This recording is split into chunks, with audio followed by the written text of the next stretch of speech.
Friends. இன்னைக்கு வந்து கொஞ்சம் ஈவினிங் ஏதாவது ஸ்நாக்ஸ் மாரி சாப்பிடலாம் அப்படின்னு சொல்லி தோணுச்சு. சப்பாத்தி ரெடி பண்ணிட்டு, அதுக்கப்புறமா எக் வந்து இந்த மாரி ஆம்லெட் போட்டுக்கோங்க. அதுல சப்பாத்தி மேல வச்சுக்கோங்க.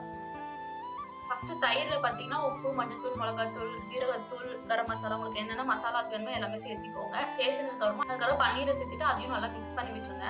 அப்புறம் ஒரு ஃப்ரை பேன்ல எண்ணெய் சேர்த்துட்டு இந்த பன்னீர் நல்லா ஃப்ரை பண்ணி எடுத்துக்கணும். அதுக்கப்புறமா தக்காளி, முட்டைக்கோஸ், கேப்சிகம், கேரட் இது எல்லாத்தையும் சேர்த்துட்டு நல்லா ஃப்ரை பண்ணி விட்டுருங்க. உங்களுக்கு தேவையான அளவு எண்ணெய் எக்ஸ்ட்ரா உப்புன்னு பெப்பரும் சேர்த்துக்கோங்க. அடுத்தது மஷ்ரூம் வந்து எப்படி ரெடி பண்ண பார்க்கலாம். குட்டி குட்டியா கட் பண்ண தக்காளியும் மஷ்ரூம் சேர்த்துக்கோங்க. அதுக்கப்புறம் இதுக்கு தேவையான மசாலாஸ் எல்லாம் சேர்த்துக்கோங்க. உப்பு, மஞ்சள்தூள், மிளகாய்த்தூள், மல்லித்தூள், அப்புறம் சிக்கன் மசாலா, மட்டன் மசாலா இருந்தா சேர்த்துக்கோங்க. அது வந்து நல்லா இருக்கும். கொஞ்சமா இஞ்சி பூண்டு பேஸ்ட் சேர்த்துட்டு கொஞ்சமா தண்ணி சேர்த்து இதை நல்லா மிக்ஸ் பண்ணி விட்டாச்சு. அதுக்கப்புறம் முட்டைக்கோஸ், கேரட், கேப்சிகம் இது எல்லாத்தையும் சேர்த்துட்டு நல்லா ஃப்ரை பண்ணி விட்டுருங்க. இப்போ அதை வந்து நம்ம அந்த சப்பாத்தி ரெடி பண்ணி வச்சிருக்கிறோம்ல அதில் வச்சு ரோல் பண்ணிட்டோம்னா பன்னீர் ரோல், மஷ்ரூம் ரோல் ரெடி ஆயிடும். நீங்க வந்து இந்த வீட்டை ட்ரை பண்ணி பாருங்க.